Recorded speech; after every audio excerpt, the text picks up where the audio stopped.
Napoleon said, number one, a leader needs unwavering courage. And I don't know if I totally agree with the unwavering part of this or not, because sometimes our courage does waver a little. Bend but not break. Courage mounts up, and then sometimes we have the doubts that creep in, and we reach a little deeper to find that courage that overcomes our doubts and our fears. So I would probably debate a little bit with Napoleon on this unwavering courage, because sometimes courage does waver. But as long as it stays, as long as in the end there it is to serve you, the courage to do what you didn't think you could do, the courage to step into territory that might be a little unfamiliar, the courage to talk to somebody you don't know, the courage to attempt conducting a meeting, the courage to give your first testimonial, the courage to, solve problems you couldn't solve before, that kind of courage. The courage to stand up when it's sort of dark in your corner, the courage to do it when it isn't going your way, seemingly. The courage to try to have a good day in the midst of a bad day. That kind of courage. Wavering a little at times, yes, because we all have doubts that attack us. We all have small fears that creep in. That is the nature of life. But that's what faith is all about. That's what courage is all about.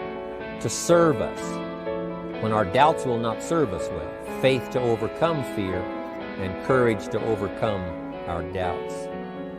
But that is a good quality, a good attribute for a leader, and that's unwavering courage. Second, Napoleon said, self-control. That, of course, is the very essence of life itself, is self-control. Because we all have this warfare going on. It's going on in the world, the warfare between liberty and tyranny. In our own body, the warfare between health and illness, the struggle is on. The struggle between light and darkness, the struggle between good and evil.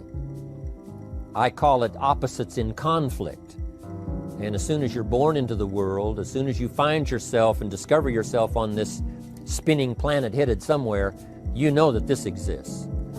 To be a civilized society, we must drive the dark side of our nature into a small corner and let the positive side flourish. Early, we must learn to exercise self-control. Power is a wonderful thing, but it must be exercised properly. It must be exercised to benefit, not to destruction. So self-control is certainly necessary to be a strong leader, so that you can become the best example. The example of having your temper well managed, to having that dark side of your nature under control. The best example of choosing wise words and not being careless, that kind of control. Control of your appetite, control of your desires, so that they fit into the positive side of life and not the negative side. Self-control, very important. Then he said, a leader must have a keen sense of justice. How very true.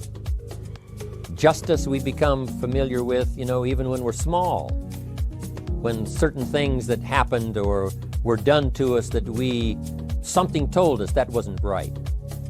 Someone did us wrong. We have that sense of right and wrong, and it starts very early.